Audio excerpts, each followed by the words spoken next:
Let's continue. Just trying to figure out where the problem is. So anyway, eventually we'll figure it out. Things are impermanent. Change, subject to change. So we have become habituated to this particular setup not changing, you know. So then when it changes, then we're surprised, you know, which is the subject of chapter 9. The other way of naming chapter 9 would be like, why are you still surprised? Question mark. Instead of the chapter called wisdom, it could be called, you know, why are you still surprised? Question mark. That's chapter 9.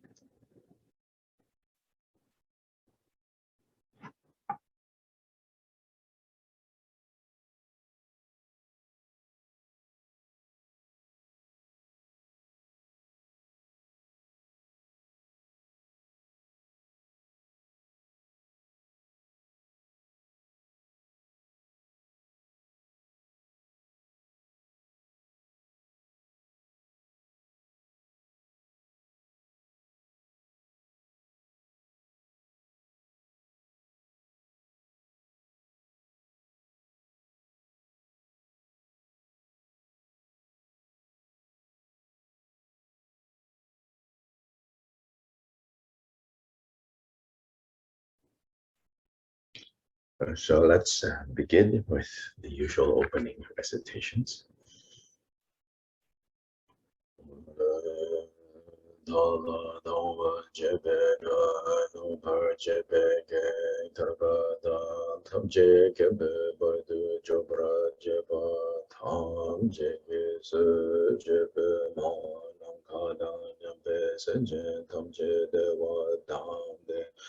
Dunya dandre nirde lana mepa yang tabra zobe chanchu rinpoche tobra nja dala dhamma jebe ga nopar jebe ge tarabada tamje gembe bardu jobra jeba tam jege ze jebe ma nam kadang nampe senjen tamje dewa dante dunya dante nirde lana mepa yang Dabra zobe janju rembo je dobra je dhamma jebe dwa nopa jebe ge tarpa dam tam je kembe bardu jobra jeba dam jege su jebe mana kada nempe senjen tam je dewa dante dunya dante nirdu lana mepa yang Dabra zobe janju rinpo je dobra je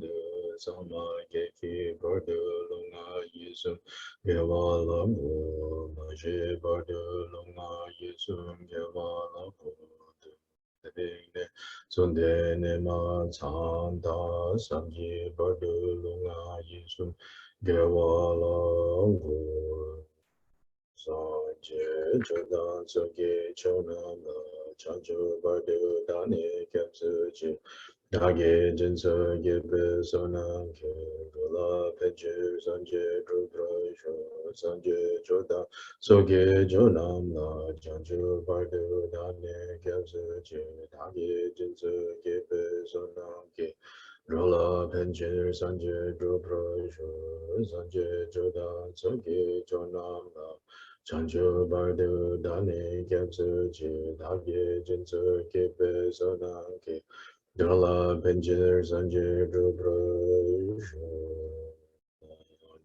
Kadang nyampe senchen tamche dewa dang dewe gindan dempra gyuji dunya dang dunya chi gyudan dewa gyuji dunya mebe dewa dang me dewa gyuji Niring chadang nidang drewe tang nyang la nepra gyunje Kadam Yambe Senjen Tamche Devoda Dewe Gindan Dembra Yuji Dunya Dan Dunya Ji Yudan Dewa Yuji Dunya Mepe Dewa Dame Dewa Yuji Nere Chada Nida Dewe Tanya La Nebra Yuji Kadam Yambe Senjen Tamche Devoda Dewe Gindan Dembra Yuji Dunya Dan Dunya Ji Yodan Dewa Yuji Dunya Mebe Dewa Dame Dewa Yuji Nere Chada Nidan Dewa Tanya La Nebra Yuji.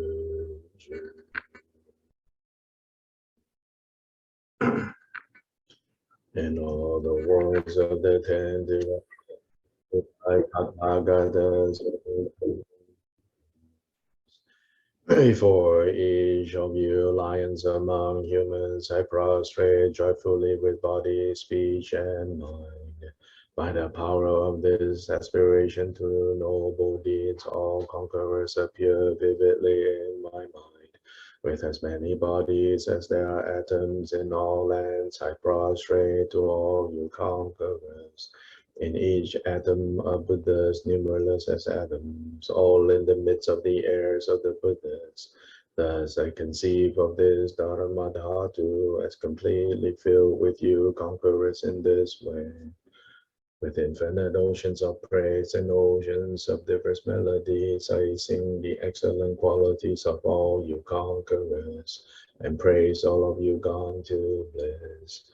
With the best flowers and best garlands, best music, ointments, and excellent parasols, finest lamps and superior incense I offer to you conquerors. With excellent garments and best fragrances and sandalwood powder heap high as Mount Meru, all wondrous offerings perfectly arranged I offer to you conquerors. These vast and unequal offerings to each and every one of you conquerors with the power of conviction and noble deeds, I prostrate and offer to all you conquerors. All the harmful deeds that I have done with my body, speech, and mind under the power of desire, hatred, and ignorance. I confess each and every one of them. I rejoice in all the meritorious deeds of all conquerors in the 10 directions and the heirs of the Buddhas. Solitary realizers, hearers still in training, and beyond and all wandering beings. You who are lamps of the walls of the 10 directions, who have unobstructedly attained Buddhahood through the stages of Bodhi. All you who are my protectors, please turn the unexcelled wheel of Dharma. With palms together, I earnestly beseech you who may intend to manifest final nirvana. Please remain for as many eons as there are atoms in the world, for the happiness and well-being of all wandering beings. Whatever slight virtue that may have been gathered through prostrating, offering, confessing, rejoicing, requesting, and beseeching, I now dedicate to complete Bodhi.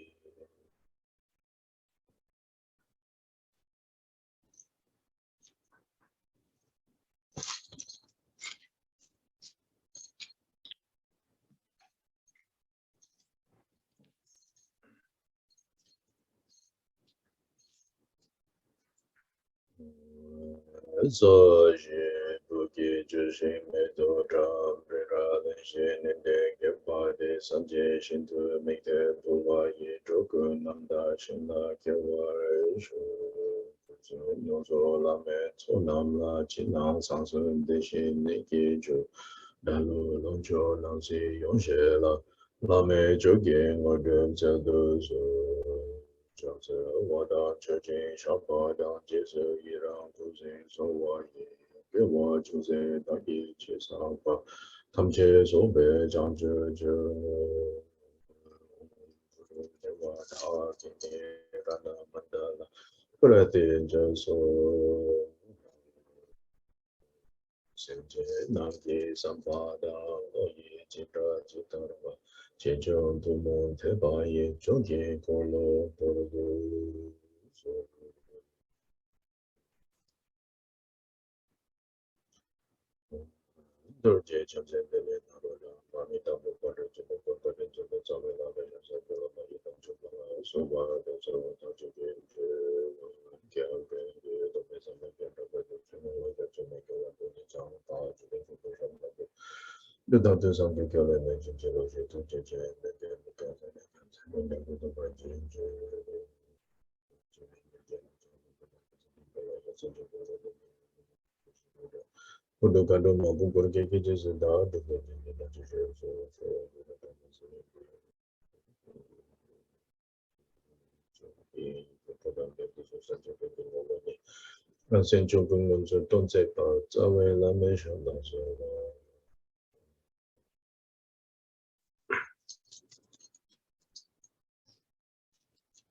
Yeah, so this chapter on wisdom, right? As I said before, even though Shantideva's original audience, uh, we have to, or not even though, but we have to remember that Shantideva's original audience was a community of fellow students at this great Buddhist university called Nalanda. And so in this chapter, Shantideva is going to address the topic of wisdom. And so when addressing the topic of wisdom, considering who he was speaking to, so he, of course, would use terms and divisions and debates that were current in his time for his audience. And so in part, chapter 9 is hard for us to understand because they have very specific references to how these terms were used by the people who were listening to him. And also, all he has to say, as I point out, is use a certain vocabulary. Immediately, his audience would understand. Now you're talking about this particular view, this particular group, and their view on what is the ultimate understanding. And then he would just say, a particular or use a particular name.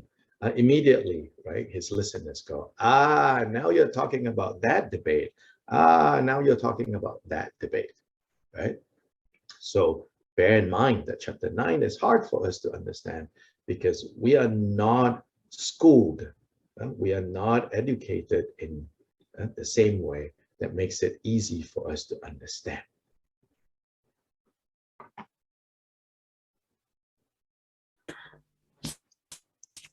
Just now I missed some parts of what you explained. Can you summarize it for me? Because today my internet is not very stable. Yeah. Briefly is to say that, I'm just repeating that I reminded people how Shantideva is using vocabulary, using names, using terms in such a way that his audience immediately understood what is he talking about, which particular group and their particular views that he is analyzing and debating and refuting. So it's hard for us to understand because we are not schooled in those debates that were current in Shantideva's time. So please keep that in mind as we go through chapter 9. First point to keep in mind.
Second point I think we need to keep in mind as we go through chapter 9 is the wisdom that Shantideva is pointing us towards isn't found in mastering all the different views that he is bringing up here and refuting here. In other words, right, it will be a mistake to think, oh, in order to grasp or in order to like understand the wisdom that he is pointing to, it is absolutely necessary to know, oh, here are all the various different, non-Buddhist views current during his time. Oh, and here are all the different Buddhist philosophical views. And then, you think if I learn all these views and if I learn how, these views are missing the point or these views are still not yet, precise enough, then in that way, I will arrive at the wisdom that Shantideva is pointing us towards. I would say, no, that's not necessarily the way either. So it's both good news and bad news, right? Good news, if you're the lazy type like me, you're like, oh, yeah, I don't have to learn all these other views that he says is wrong. Good news. Bad news is like, oh, for those who are diligent, you'll say, oh, you mean even if I take the trouble to learn everything here that he is refuting and understanding his refutations in a very systematic, in a very like well-taught way, you mean I still won't get, what is this wisdom he's pointing to? Yes, that's the bad news.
It can be like learning language, kind of like here, in the US. It's like people that might want to learn, say, Chinese, And it's like, oh, good news, there's not a lot of grammar to learn when you want to learn Chinese. There are no conjugations. There is no past tense and participles and this and that. It's like good news. There's no grammar. And then bad news. Yes, there's no grammar to learn. The grammar is so kind of basic. So then you're like, wait, so how do I understand what is being said? Well, you kind of get it or you don't get it. It's like, what do you mean you kind of get it or don't get it? Yeah, exactly. Because there isn't a lot of grammar to help you figure out exactly what is being said and what's going on.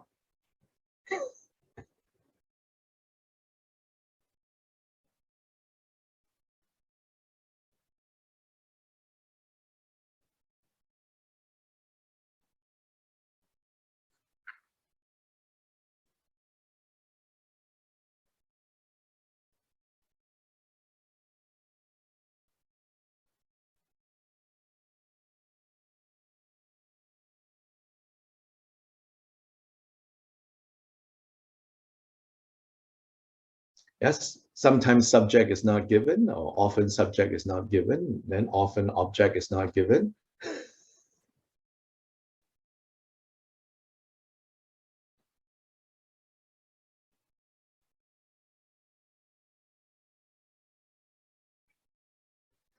Yes, so likewise, I would say the second point here I think we should keep in mind is if you are the diligent type and you're going to learn all these different views that he's refuting, or checking or debating or analyzing, don't think that because that you have mastered, right, all the intricate views that he is presenting and then taking to task, that by understanding that you have gained the wisdom that Shantideva is pointing us to. That's not how that wisdom comes about.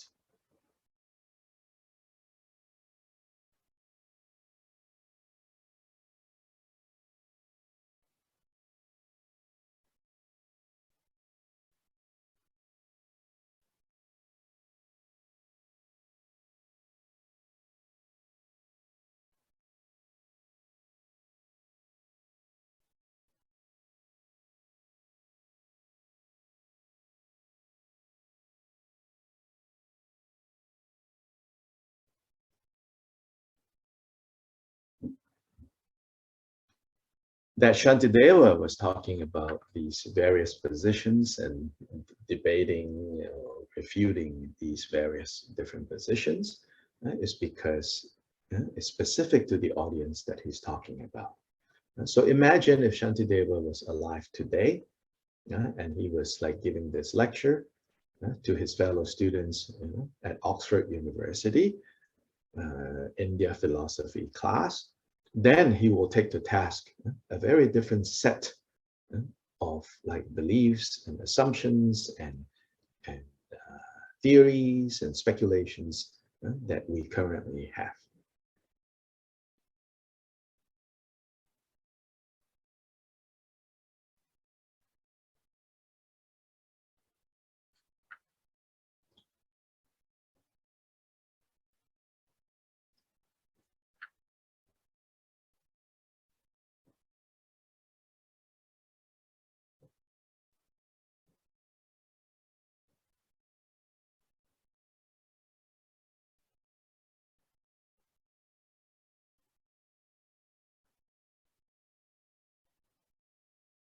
So what he's doing is he's using finger to point to the moon.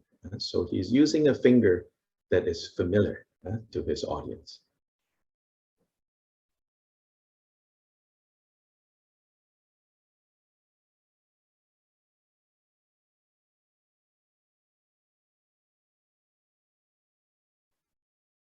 And in using that finger, he is primarily saying, but the finger is not this, and the finger is not that, and the finger is not this, and the finger is not that.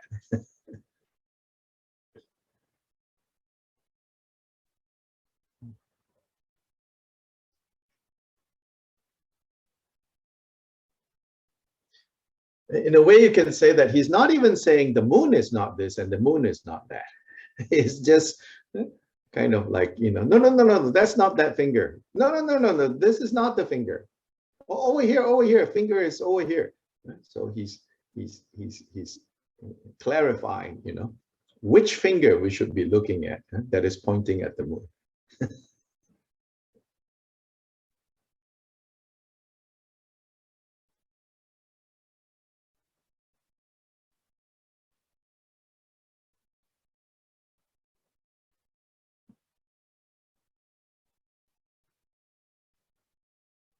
So these are the two, I think, important and useful overall points to remember as we go through chapter 9.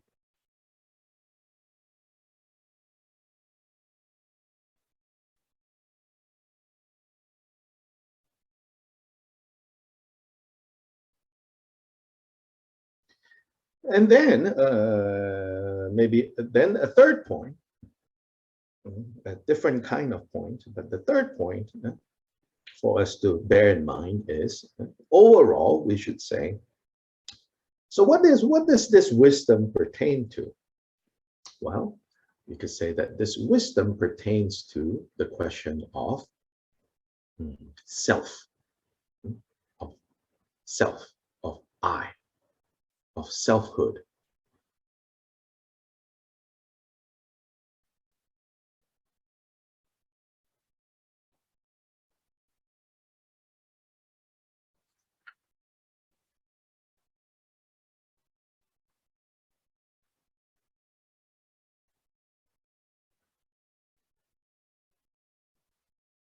And so it goes back to the Buddha's proclamation, the Buddha's declaration of anatman or anatta, not self or non-self.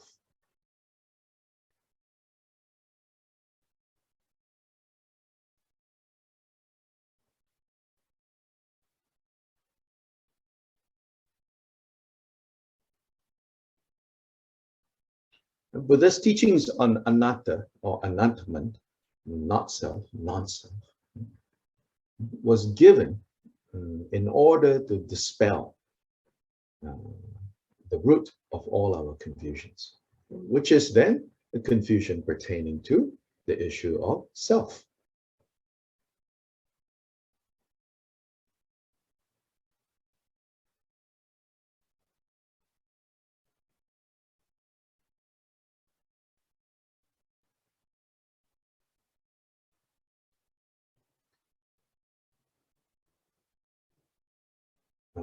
I think with regards to this, first thing we need to clarify here is, contrary to maybe what you have read in more popular writings about Buddhism, or even sometimes, teachings given by certain persons to kind of simplify or oversimplify this issue, contrary to some of those ideas, here I think we should say that this teaching on anatman, not self, non-self,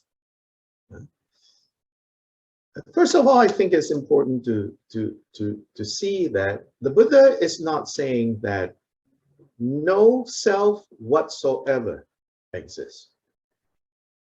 I think that's going too far to say that no self of whatsoever kind ever exists. He's not saying that.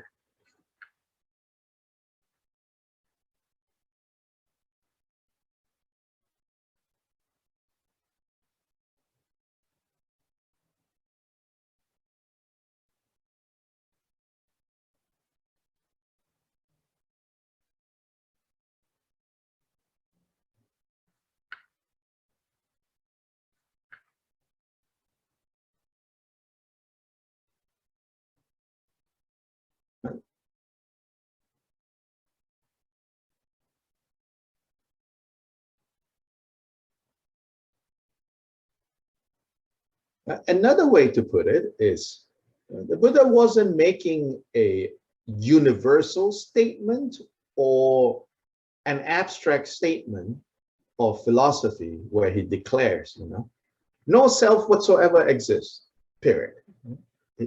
I don't think you can find anywhere in the sutras where such a statement actually exists. No self whatsoever exists. No type of self. Absolutely no types, no any kind of self that you think exists. No, they don't exist. He doesn't make such a blanket statement.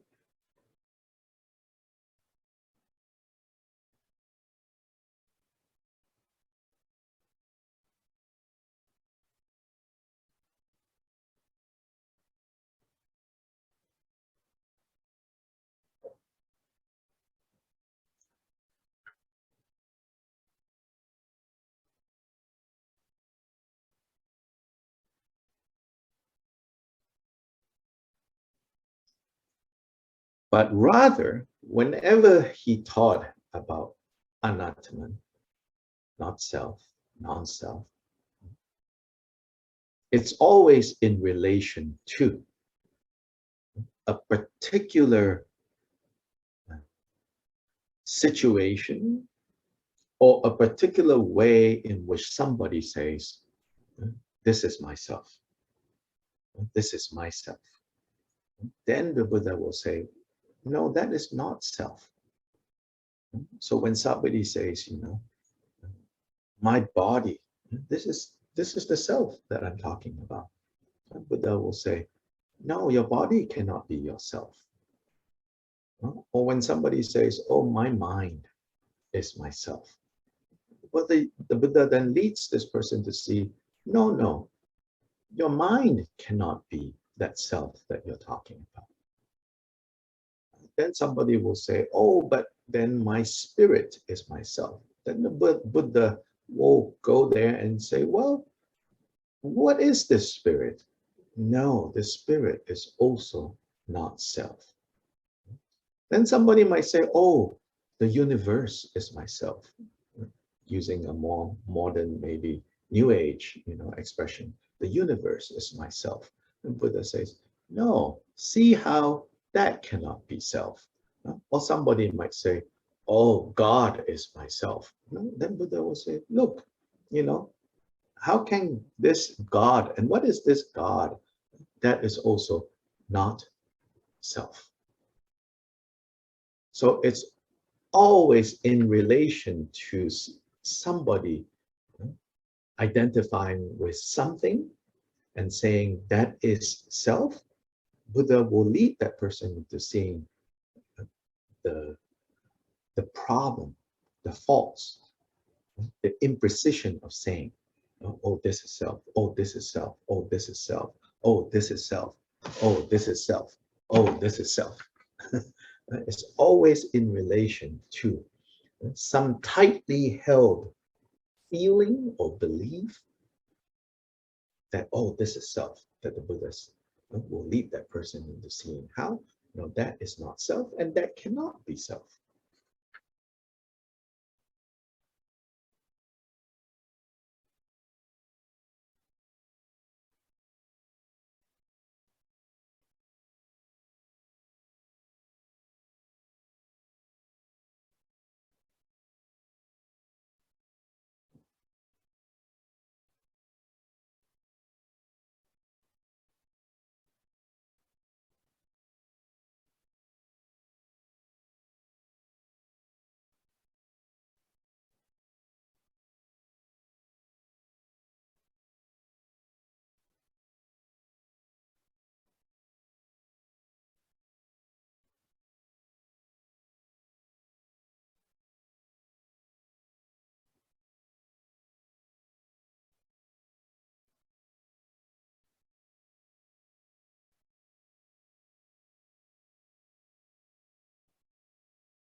Yes.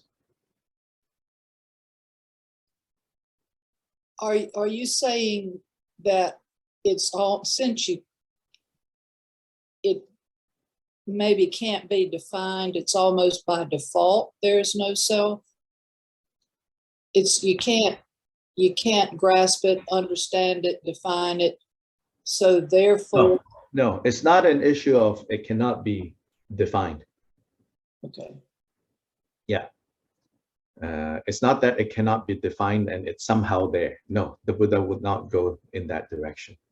Yeah, the question is that the clarification is it because this self cannot be defined, and therefore whatever definition we give is going to not be adequate? No, that's not primarily the Buddha's point when he says it's not self. Yeah, it's not about that it cannot be defined.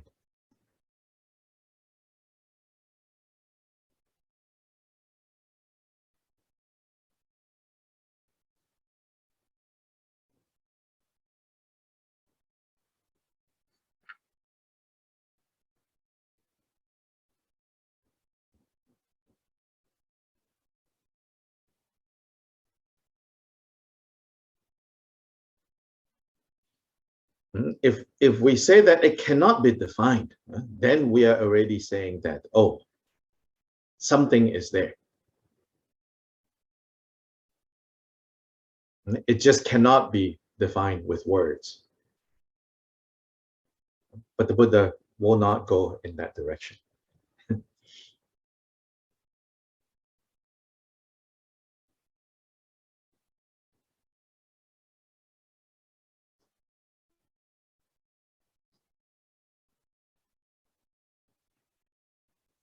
In all the various teachings that the Buddha gave about not self, non-self, and then subsequently his disciples that continue clarifying, defining these teachings for the last 2,500 years, whatever,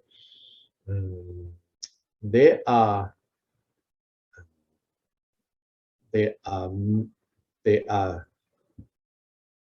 saying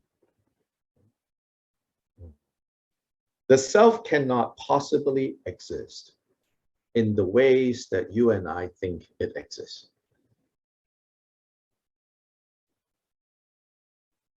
So one part is to show the impossibility of this being self or that being self. Whatever this and that may be. And this is partly what Shantideva is doing in here.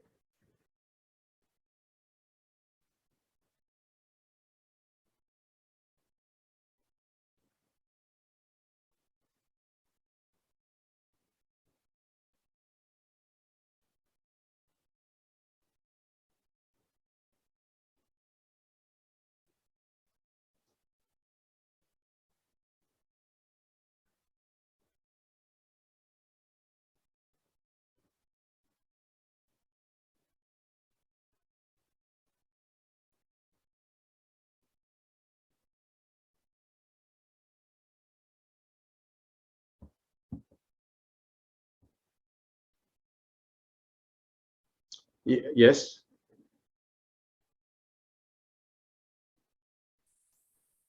Is there a similarity between the idea of no self and the idea of emptiness? Like in emptiness, we say, oh, there's no this, no this, no this, no this. Yeah, that is a further way of clarifying what this not self is. Yes. So now I'm just staying at the level of using the vocabulary of not self, non-self, because the earliest layer of Buddhist teachings is already there. The use of emptiness comes later, or the extensive use of the expression emptiness comes later historically. But the earliest layer is Buddha simply saying, anatman, anatman, anatman, anatta, anatta, anatta. So whenever someone says my atta, myself, oh, myself is, I'm feeling really sad today, then Buddha will if the circumstance is right, the Buddha will then engage this person and say, what is this self that is sad today? Yeah. So you can see also then the other point here is the Buddha is interested in healing this person. The Buddha is not interested in philosophizing with this person. Again, from the earliest layer of the Buddha's teachings that we have, you'll see that there were some who came to him wanting to philosophize with him, wanting to debate like logic, yeah, using words, using ideas to debate him. Of what do you think is the truth? You know, if someone comes along to the Buddha to say, what do you say is the truth? Buddha will not answer those questions. Not because he doesn't know what the truth is, but if he gets into those debates, right, then he says it's pointless. This is not what I'm interested in. What I'm interested in is helping people see the truth and overcome dukkha.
Now, unfortunately, over time, anatta or anatman becomes identified in India as part of the Buddhist brand, so to say.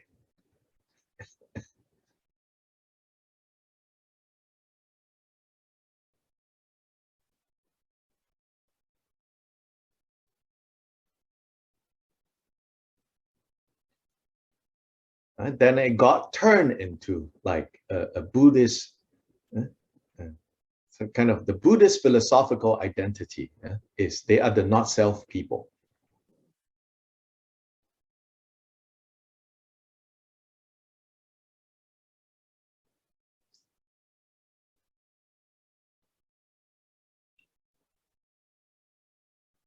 Then they got like invited, so to say, you know, to philosophy department debates, you know. Let's have a lunch and, you know, let's put the not self people over here and the self people over here. And after some sandwich and, you know, a couple of drinks, let them start arguing with each other.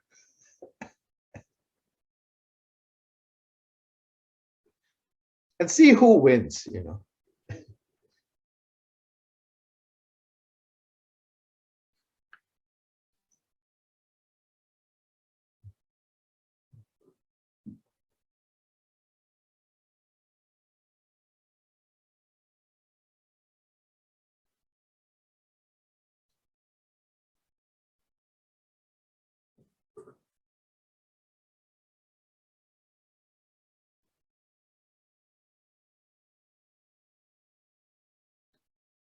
But of course, Indian Buddhism didn't have a choice because they didn't live in a vacuum.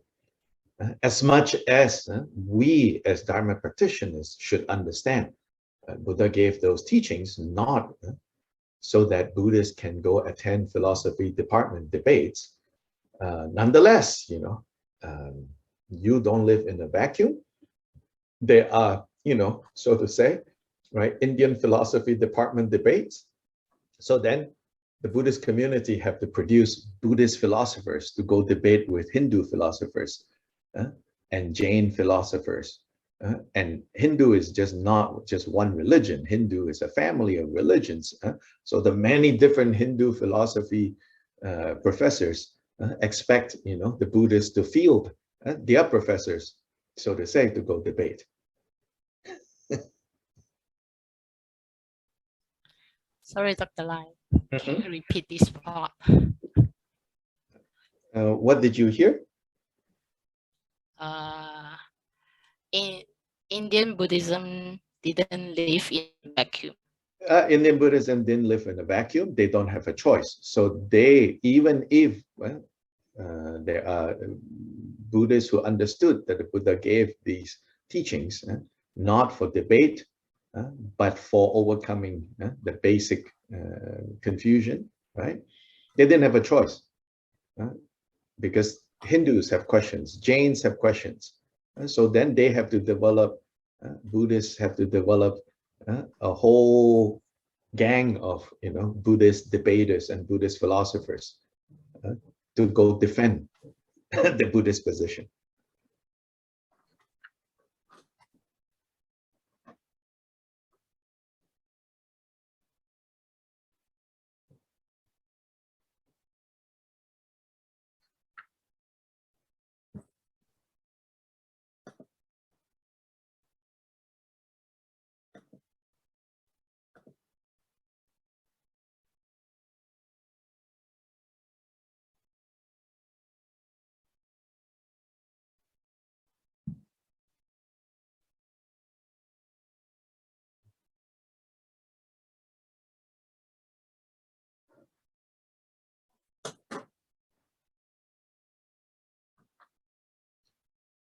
Now, the other point about, aside from the impossibility, right?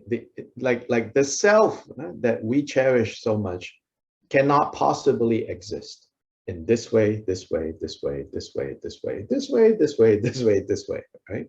In all the different ways that we think, oh, the self must be this, the self must be that. Not only the Buddha, if the Buddha was alive today and sitting in your living room, and you are saying, oh, I feel this way, I feel that way, and then the Buddha will go through.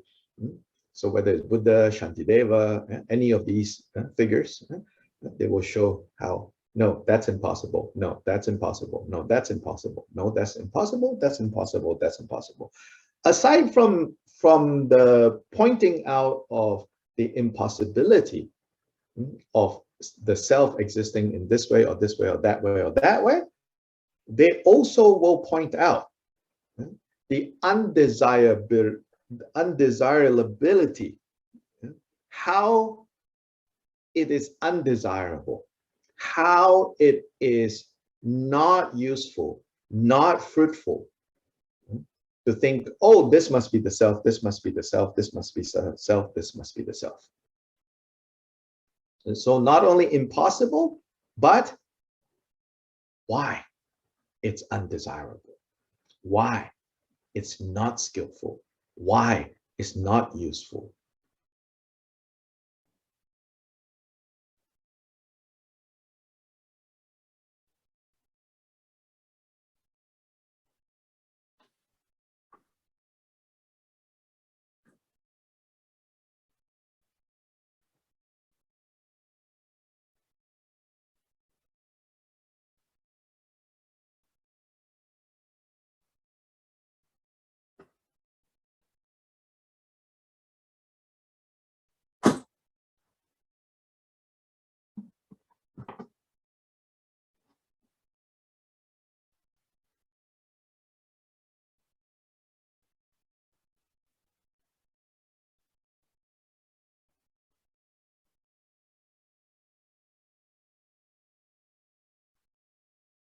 Or to put another way, if you think the self is this way, you're going to suffer this way. If you think the self is this, like this, you're going to suffer like this. If you think the self is this, you're going to suffer like this.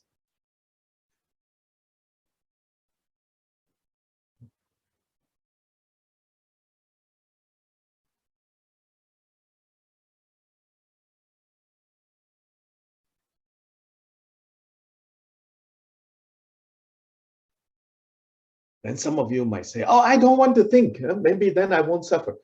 It's not just about thinking. It's also what you instinctively feel. Oh, this is the self. As long as you have that, then you're going to suffer in that way.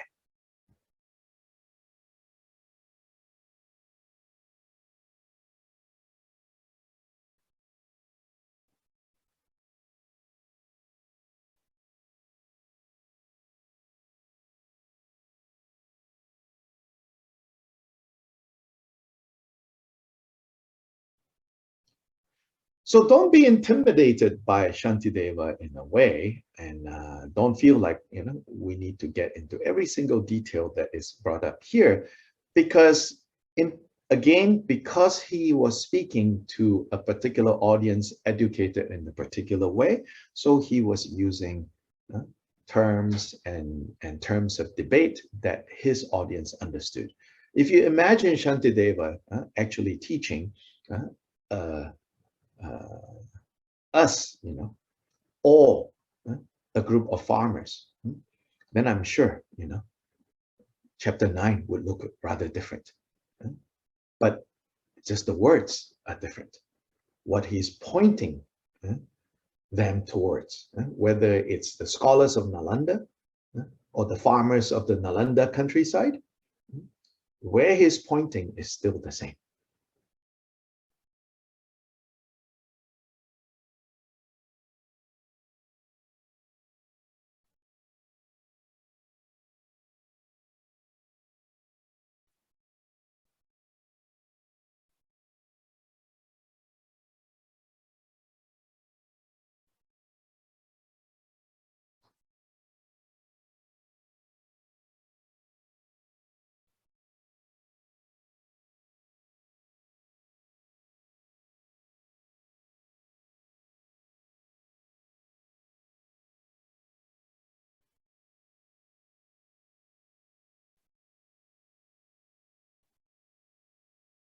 And so if he was speaking to farmers, and farmers have this sense, this feeling like, well, self must be my sense of, the 100 cows that I own. Then Shantideva will say, well, can that self be those 100 cows?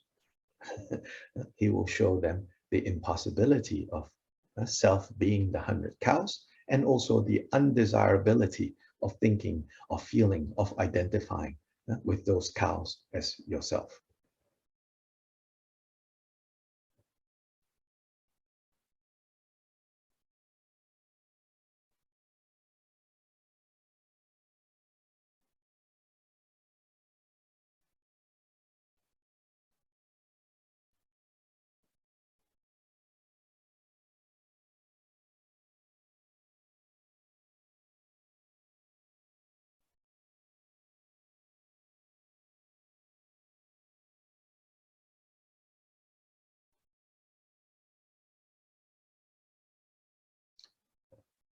And so as he goes and kind of addresses, takes to task all these different views, more and more kind of subtle and profound points are introduced.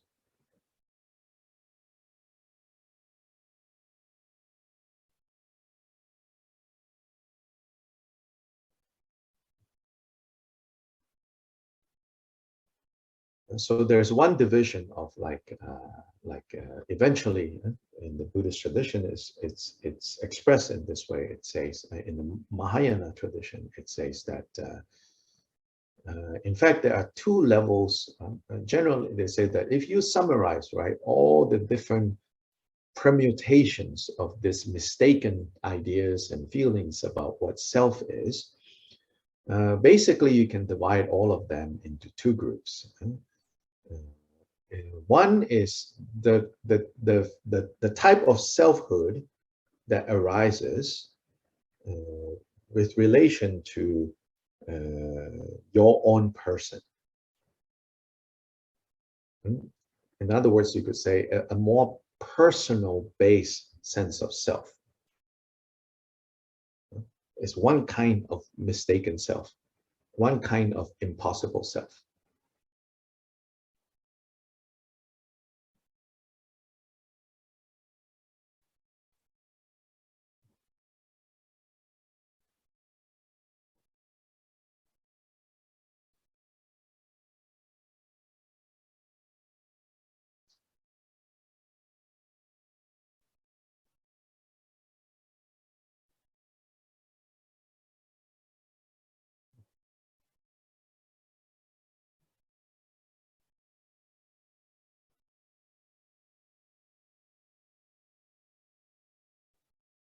That is a grosser sense of self.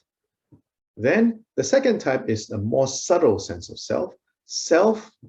A sense of self that is dependent on or built upon more abstract, you could say, more impersonal factors. A technical term, dharmas. The first one is persons, a more personal sense of self. The second type of mistaken, impossible, undesirable self is the kind of self that is built upon, projected onto, you could say, impersonal factors.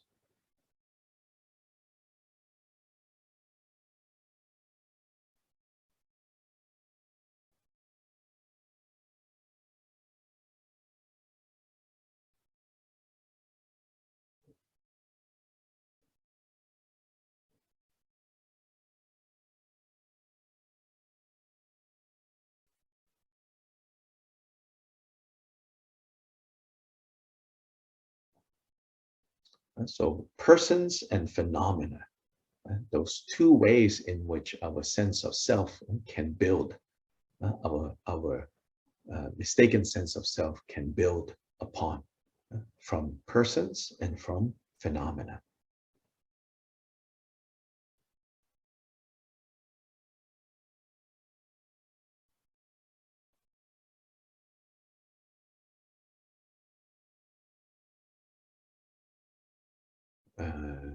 Then furthermore, it says, for most of us, is the types of self that arises from persons.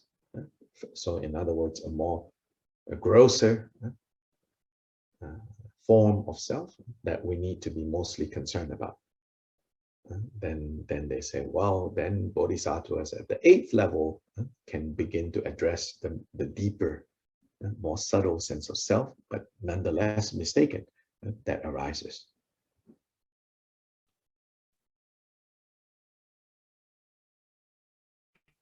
Sorry, Dr. Lai.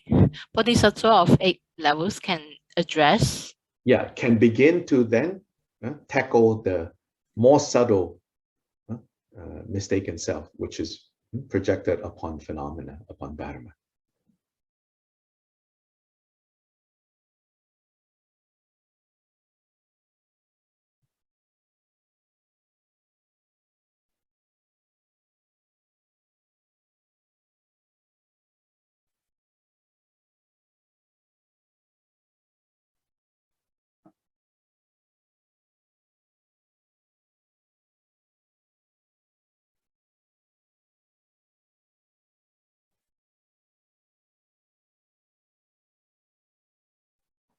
Okay, so now let's take a quick break. Yeah, just a quick one.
Yeah, so now verse 5 we've already covered. So now stanza 6. Then again, just because we are so unfamiliar, I think, with this kind of material, I need to, again, I think stanza 5, it's saying, so there are yogis, meaning those who are on the path, and ordinary people.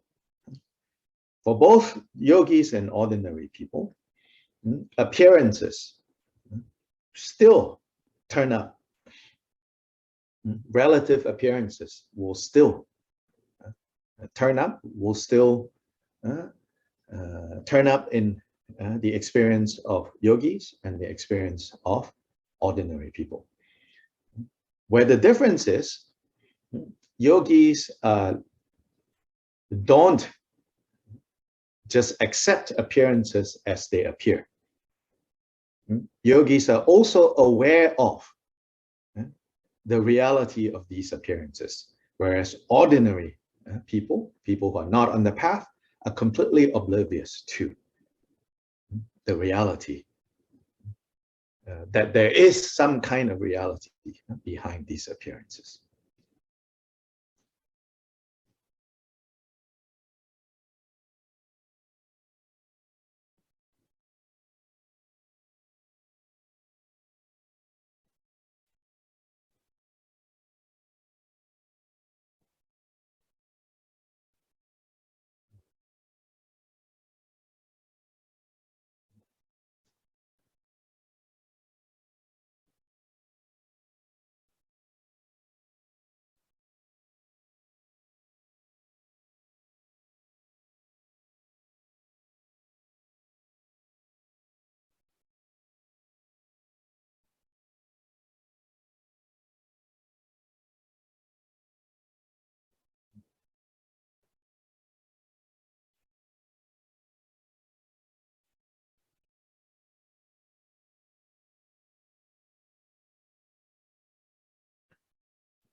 Stanza 6, he says, so these appearances, whether it's sight, sound, smell, taste, touch, or thoughts, right? These appearances, when they appear,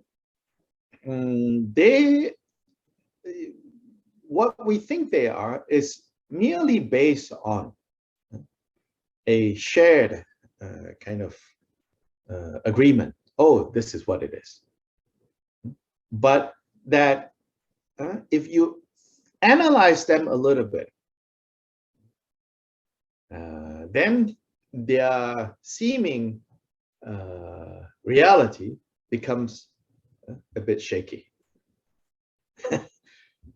So kind of like, when you say something like, for example, like you sit around, right? And then like me, I just came back from Guatemala, Mexico. Then I brought coffee, right? Then I think, oh, this is the coffee that I found. It's so good, right? So I'm going to make this coffee and I'm going to serve to everyone, right? So everybody is like, So we all drink our coffee, right? Then we're talking about other things, right? No problem. Then I start to say, this coffee, it's, yeah, I brought back from this one place in Guatemala. And then everybody's like, yes. And then I might go, oh, this is like one of the best beans, now there's some analysis, so to say, going on. One of you sitting there might be quietly going, I don't think so. This is just so-so beans. You have not tasted really good ones. Maybe they won't say out loud, but in their mind. So already, right? The seeming consensus that we have that we're drinking the same coffee, we're having the same experience drinking this coffee, is now not so sure anymore. Even like that, no need to go into philosophical debates, we can see stanza 6, the point there. General acclaim, it says in my translation, means, yeah, you know, as long as you don't look deeper into it, we can all agree on certain things that we think we all agree on. But when you lean in a little bit and start to analyze, and here, of course, Shantideva is using a technical term, valid reasoning, because his audience understands. They are in the business of debating. But my point here is like, you don't even need to get into that debate mode to appreciate what stanza 6 is pointing to us. That ordinary appearances that we all seemingly agree on, know that we only seemingly agree on as long as we don't discuss more about it. When we start talking about it, we find out like, oh my goodness, you know, like, are we even drinking the same coffee?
Now, for those of you who have the Khenpo Kumpel's commentary, you will see that he will divide this chapter, as he does, you know, with the other chapters, into like, oh, this section is talking about this section is talking about this.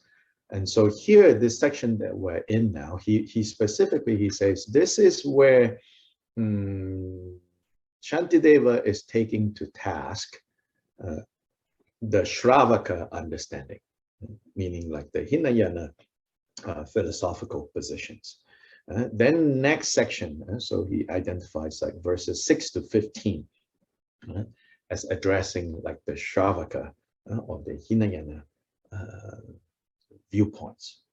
And then he says verses 16 to 29 is the Chittamatra, the mind-only Mahayana viewpoint, which he also takes to task. But what is interesting to me is like, of course, Khenpo Kumpel is writing, you know, in the early 20th century, late 19th century. And so this is a long time already, you know, how Buddhism has developed and all of that. Now, interesting that I learned that, you know, I don't have direct access because I don't read Tibetan directly. But apparently, like one old commentary by this Tome Sampo, who famously, I think for many of us, we know him because he wrote the 37 Bodhisattva practices that Gacchen Rinpoche likes so much. In Gyaltse Tome Sampo's commentary on the Bodhicharyavatara, he doesn't identify these sections as, oh, here he's refuting this school, there he's refuting that school. I kind of like learning about this because it of course, you know, I like because it agrees with my way. We are all egotistical. Well, not we are all. I should not speak for you. I'm egotistical. I like that, knowing about that, because it really, to me, it shows that yes, while you can go study this, you know, like you would study philosophy and learn about all the different schools and their different positions, it is not necessary. There is something. There is another way of relating to this chapter. So Gyaltse Tome Sampo's commentary from way back appears to have not gone into this, oh, he's refuting this, he's refuting that, he's refuting that.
Of course, Khenpo Kunta is not unique in the way he is presenting this, because you could say, like, in the last, you know, 500, 600, 700 years, you know, and they have all gone in this direction of like, oh, Shantideva is refuting this, Shantideva is refuting this particular school, this particular tradition, this particular Hindu view, this particular Buddhist view, this particular Hinayana view, this particular Mahayana view. So Khenpo Kunpa did not make this up. He's following in the long-standing tradition of studying chapter 9 this way. So I should also point that out.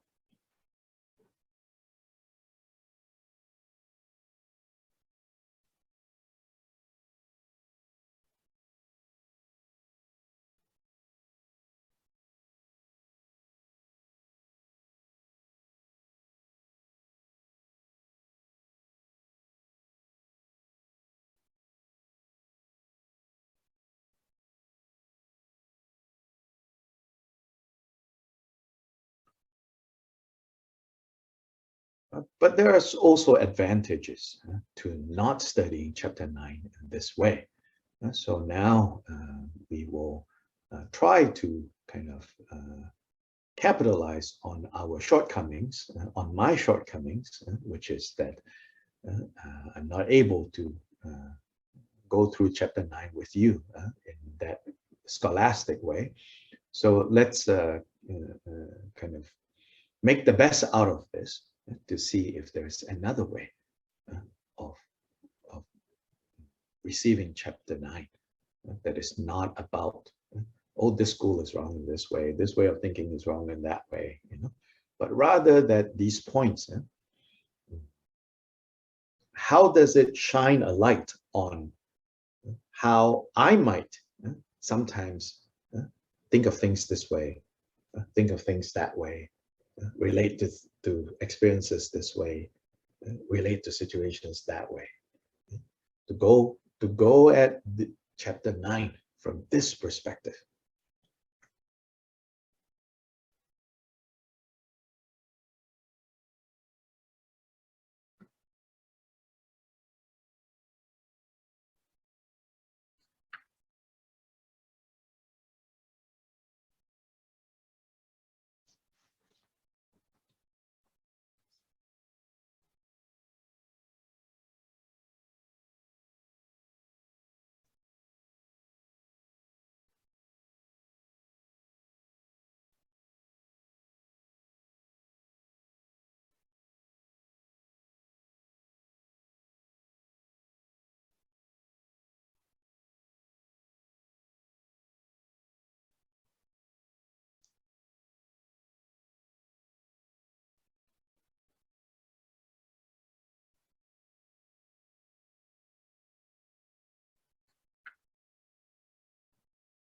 So stanza 7, but that he might instruct the worldly, our protector spoke of things. But these things in truth lack even momentariness.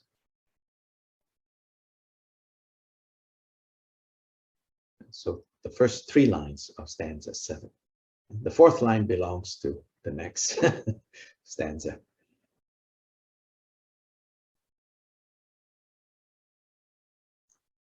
So here, Shantideva begins.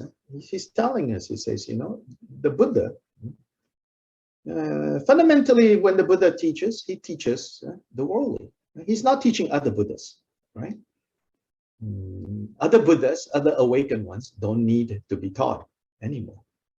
So primarily, when the Buddha teaches, he teaches beings that still need instruction. And so beings that are still not, have not cut through all confusion. So for that purpose, the Buddha has to use terms and vocabulary that we ordinary beings understand. So he says, so for that reason, the Buddha talk about things, talks about self even.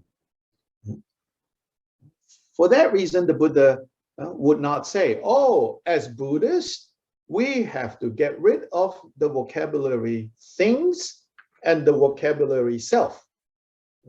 Good Buddhists don't use these 2 words anymore. Out. No. Buddha uses words like things, words like self, words like phenomena, because this is necessarily where we have to begin.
But as for these things, right, whether these things are people or insentient objects, stuff, or even like situations. So things cover a broad range, right? People or beings, sentient beings, insentient objects, or any situation. As for these things, Shantideva says, in truth, right, in reality, they do not even exist on a momentary basis. So this is like, this statement is the complete opposite of normally how we relate to things. Not only, we are not even at the point of relating to things having momentary existence. We relate to things as having permanent existence.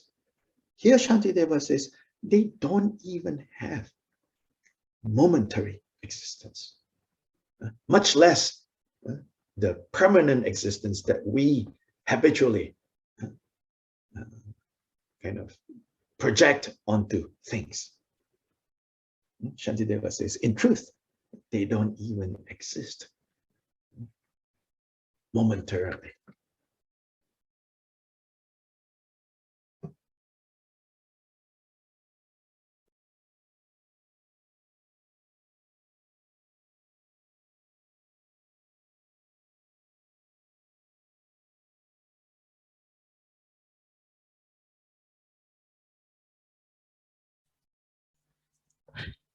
Sorry, Dr. I can't get some parts of what you have explained. Can you repeat again? As for things where people or insentient beings, something. Yeah, so just things, right? My point is that things are not just talking about objects. It's talking about sentient beings. It's talking about insentient objects. It's talking about situation, right? All those are included in things. So in other words, everything, right? So this everything, Shantideva begins by saying, in truth, right? They don't even exist. None of it can even exist for even one moment, much less exist in a permanent way that we habitually think they exist. That's the main point.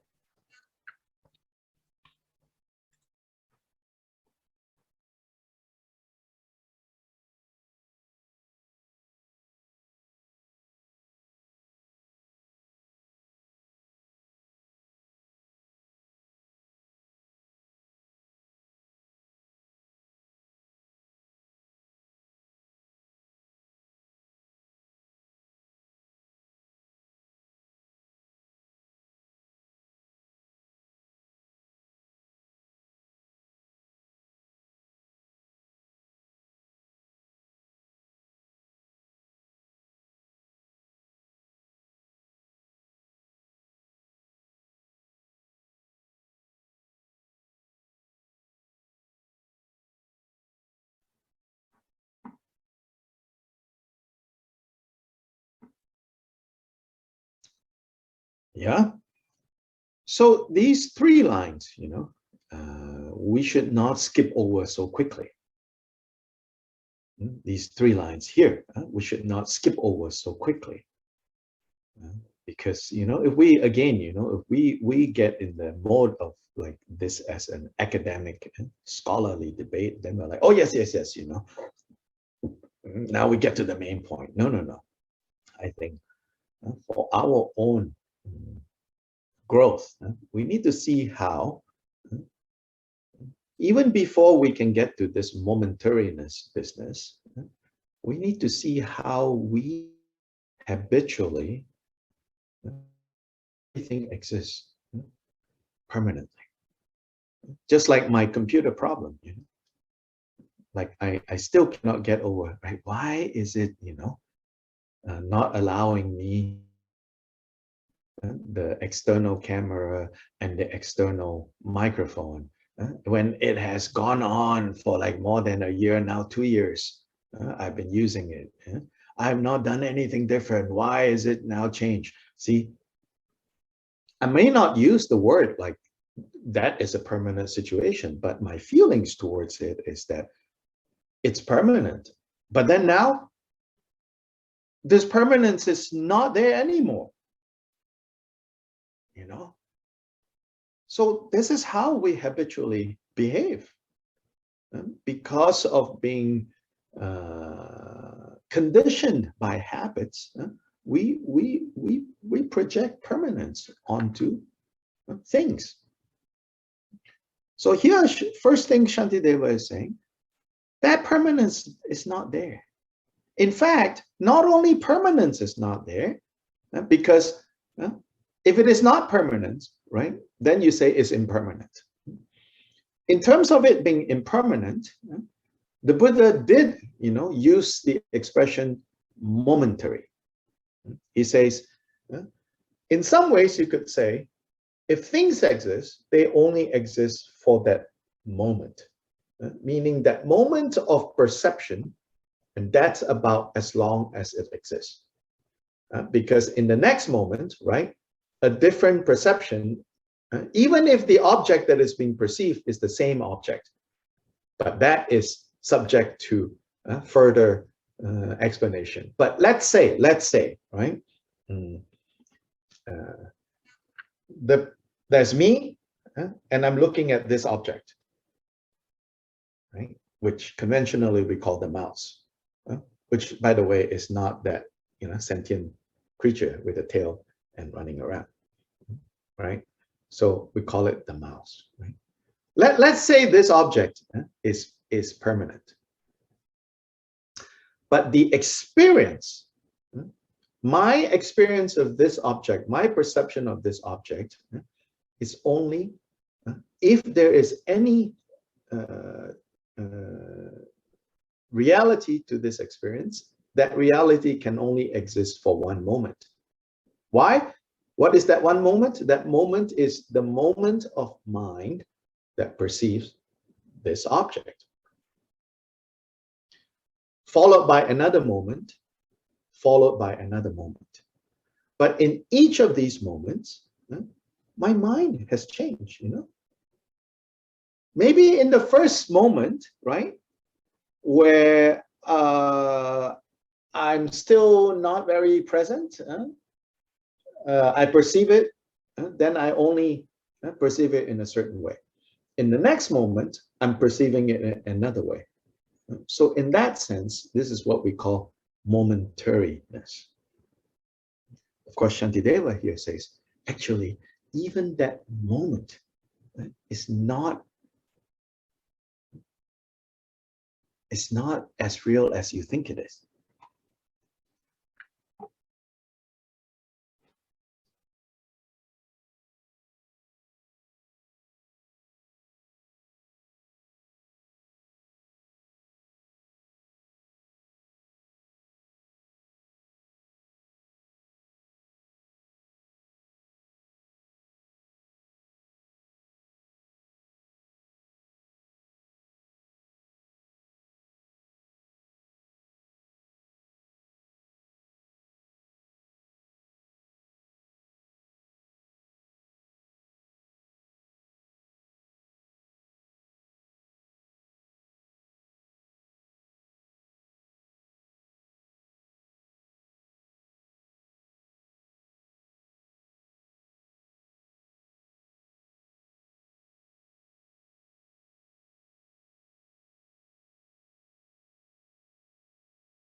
Yes.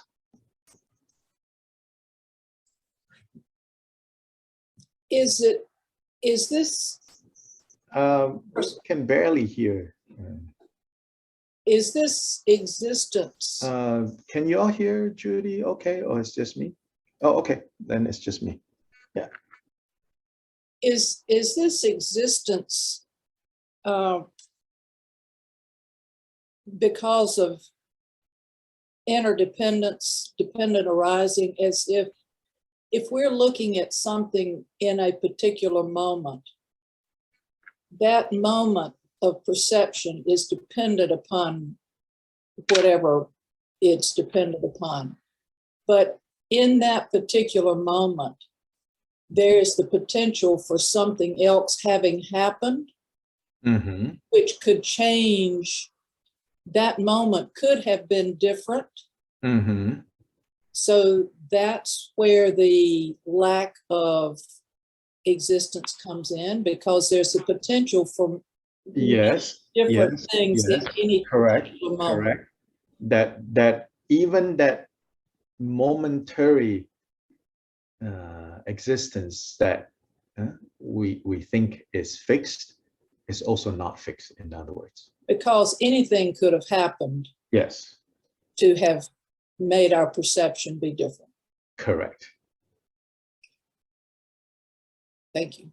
Yeah.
Yeah, so here, these 3 lines in stanza 7, again,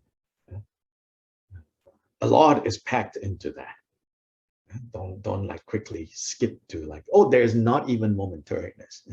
We need to see, how we habitually, how much, we impute permanence onto things.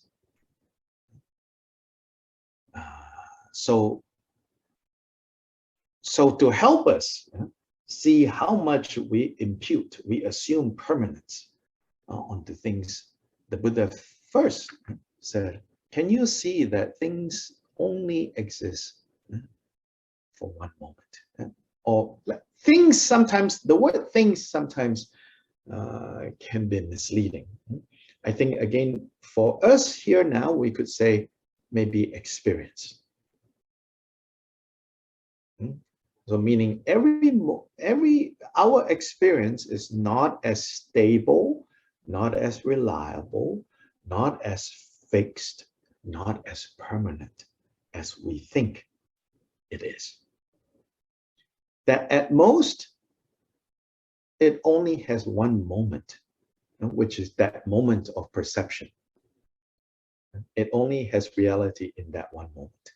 But then here in stanza 7, Shantideva says, it doesn't even have that momentary, because of, yes, as Judy, you pointed out, because even that moment, it doesn't stand alone. That moment only exists interdependently on so many other factors. And those so many other factors, if they only slightly change, if one of those factors just change, right, then all of it changes. And not only that, if that moment has any kind of like fixed reality, then anybody else, any other mind that is perceiving that moment should perceive it, should experience it in the exact same way as me. But we know that's not the case. Back to the coffee. So how can that moment even have a moment of fixity, of sureness? No.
Yeah, so then stanza 8, it says, this teaching, right, the Buddha gave on momentariness,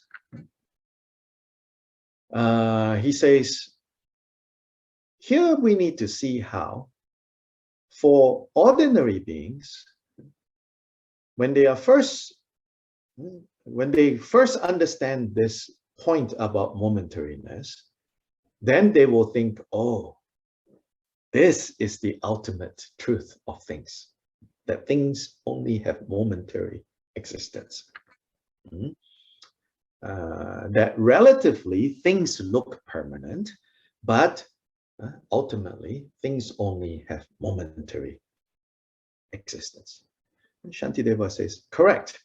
That's how that would describe the two truths as it pertains to an ordinary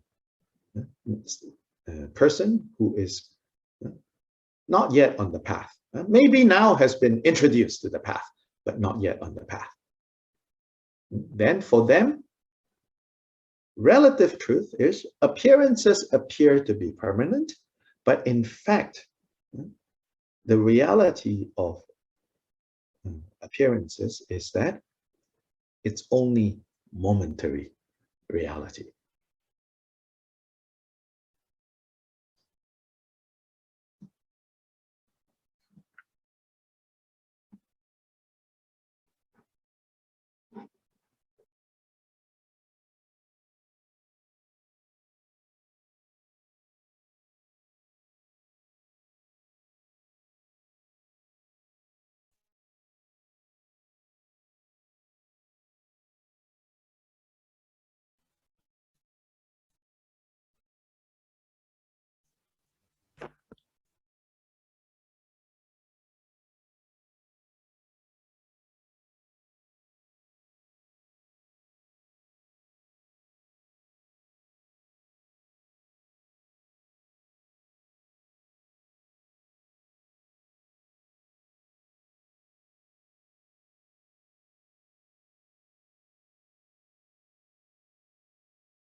But for yogis, for those who have already entered the path, that momentary is now relative. For those who have entered the path, you will understand that even this momentary reality, even this momentary way of, seeing and understanding our experiences, of seeing and understanding this world, seeing and understanding things as having only momentary existence, that is now relative. Because what is ultimate is, it is not even momentary. So this is showing how, depending on where you are in terms of your waking up, your maturity, what was ultimate before now becomes relative. And you progress into more and more profound understanding.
I think I saw a momentary raising of hand, but then I don't remember who raised.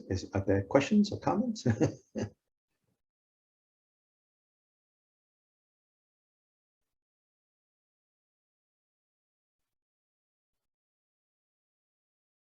So 7 and 8, okay.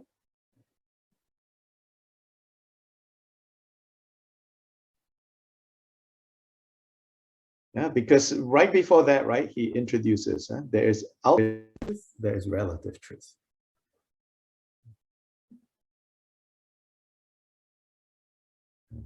Can you still hear me? Video has gone off because impermanent. It's the same when that sign comes up again. It says unplug. It says USB accessories disabled. Unplug the accessory taking too much power to re-enable USB devices. Anyway, just reading it out loud in case some of you out there can solve this problem. Anyway, here, right? If you recall, earlier, Shantideva kind of lays out some basic groundwork. He says, so when we talk about wisdom, we need to talk about the two truths: relative truth, ultimate truth.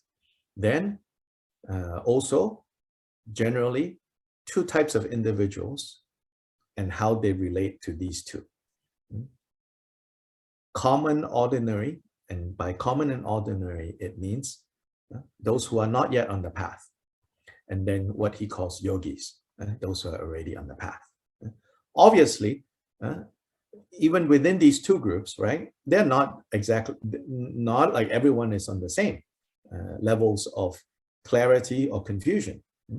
Under ordinary folk, you can have some who are really confused, and those who are relatively less confused. Likewise, under the category of yogis, there can be those who are really clear, almost at the point of Buddha, and then there are those who just got some clarity. But basically, throughout this chapter, these two groups and these two trips is what's been some of the kind of basic divisions that will be addressed in this chapter.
Then in stanza 7 and 8, he's showing us kind of starting this by saying how for ordinary beings, that things feel, look like,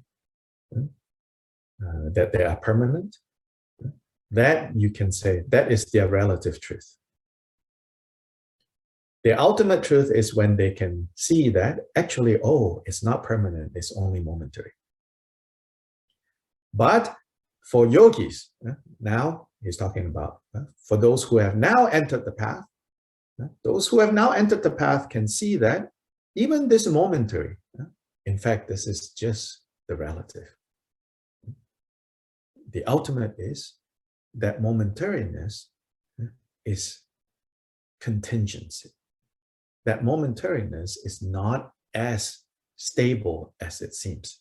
It too is dependent on so many factors and therefore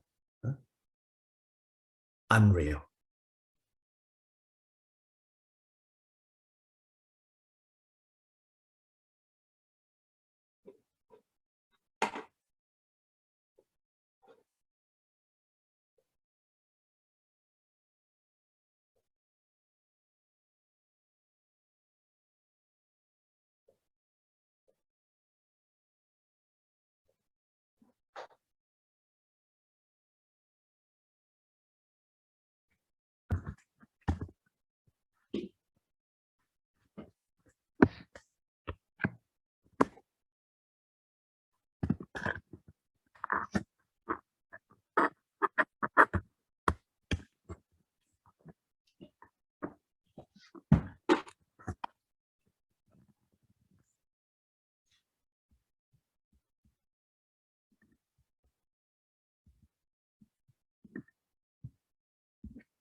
Okay, so today we will end here, and we will meet again this coming Tuesday.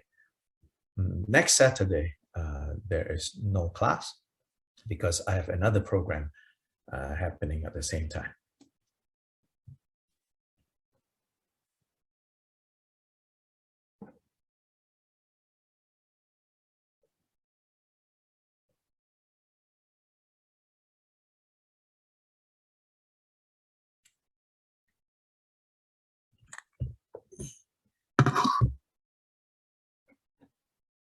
So we can end with the dedication.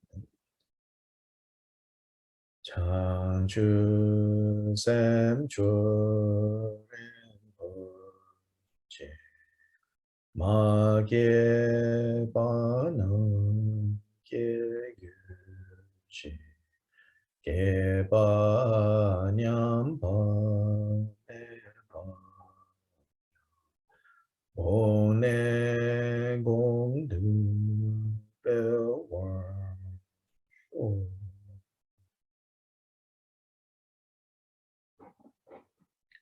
Ta. Thank you. Thank you. Gracias. Thank Thank you. you. Thank you, Dr. Lai. Gracias. Thank you. Gracias, Claudia. Gracias. Bye bye.